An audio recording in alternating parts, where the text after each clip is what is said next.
আমরা আজকে বাড়িতে যাচ্ছি নোয়াপাড়া পতেরহাটের অন্য রাস্তা দিয়ে। আমরা প্রায় যাই চৌধুরীহাট দিয়ে। চৌধুরীহাটের রাস্তাটা অনেক ভালো। আজকে ট্যাক্সি আমাদেরকে এদিকে নিয়ে গেল। এদিকে রাস্তায় যেতে যেতে বাজার বিভিন্ন দোকানগুলো দেখলাম, যেগুলো অনেক পরিচিত।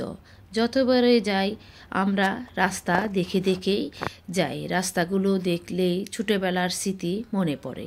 এই গেট দিয়ে আমরা ঢুকে যাব আমাদের বাড়ির দিকে, হাজী লাল মিয়া ট্যান্ডল সড়ক।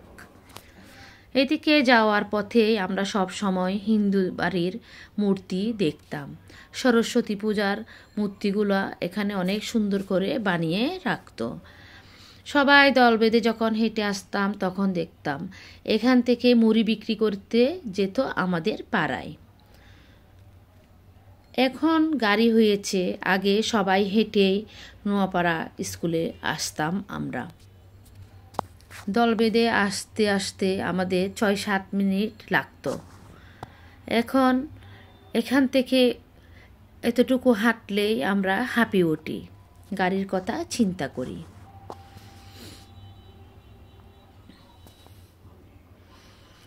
আগের মতো এখানে খোলামেলা রাস্তা নেই। চারদিকে শুধু ঘর আর ঘর, দালান কোঠায় ভরে গেছে রাস্তাঘাট। বাঘগুলো যেতই দেখি ততই শৈশব স্মৃতি মনে পড়ে।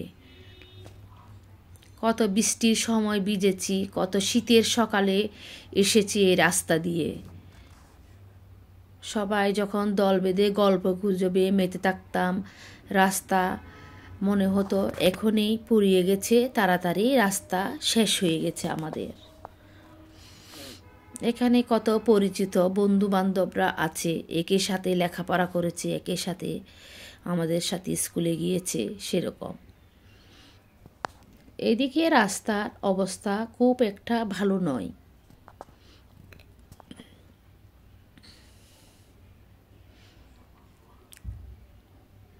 এদিকে যেতে যেতে আমরা সব সময় একটা বট গাছ দেখতাম।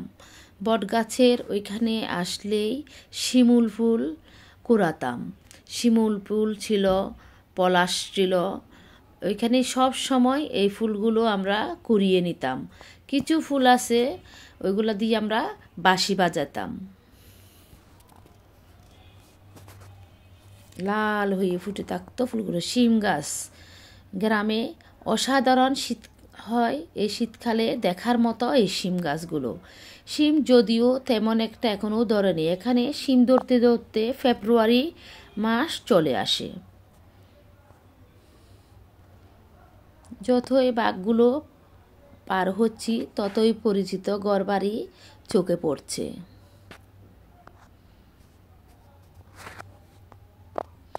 সামনে আমার এক ভাতিজির শ্বশুর বাড়ি।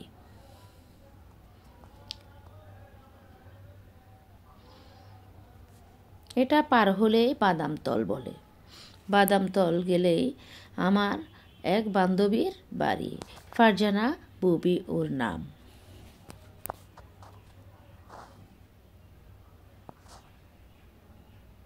পুকুরগুলো এত সুন্দর লাগছিল, কিছু রোদে কিছু ছায়ায় ঢাকা।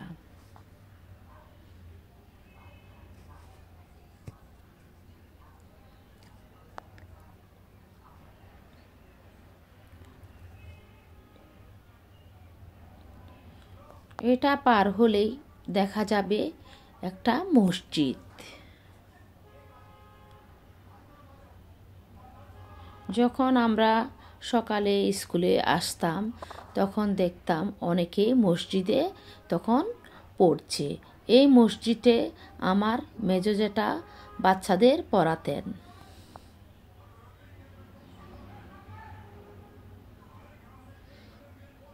মেজো জেঠার সুবাদে আমার এক বান্ধবী ছিল, সুমি নাম, তার সাথেও যোগাযোগ নেই। মেয়েটা অনেক ভালো ছিল। ওর বাবা একবার বাইরের দেশে কিভাবে যেন মারা যায়। সমীর বাবা একজন অ্যাক্টর ছিলেন। এটা খাইস আহমেদ চেয়ারম্যানের কবরস্থান। তিনি অনেক ভালো একজন চেয়ারম্যান ছিলেন।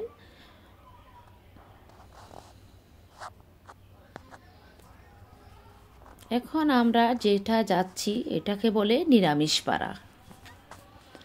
নিরামিষ পাড়া হয়ে আমরা আমাদের বাড়িতে পৌঁছে যাব।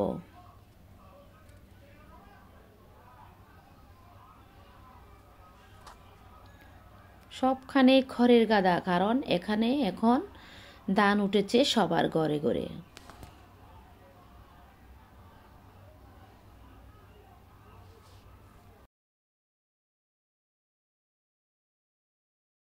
এত ঘরবাড়ি হয়ে গেছে, মনে হচ্ছে কারো উঠানের মধ্যে দিয়ে আমরা চলে যাচ্ছি। এটা আমার জ্যাঠার একটা মাজার।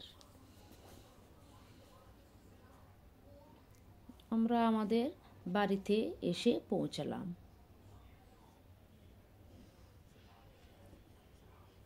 আজকে আমি বাড়িঘর দেখাবো না, আমি এখানে আসলাম শুধু রাস্তার স্মৃতিচারণ করতে করতে। রাস্তাগুলো দেখলেই মনে হয় অনেক স্মৃতি। এটা আমার দাদির বাবার বাড়ি, আবার আমার জ্যাঠাতো ভাইয়ের বউয়ের বাবার বাড়ি। সব একখানেই, আত্মীয় স্বজন মিলেই আমরা একাকার। আল্লাহ হাফেজ, সবাই ভালো থাকবেন।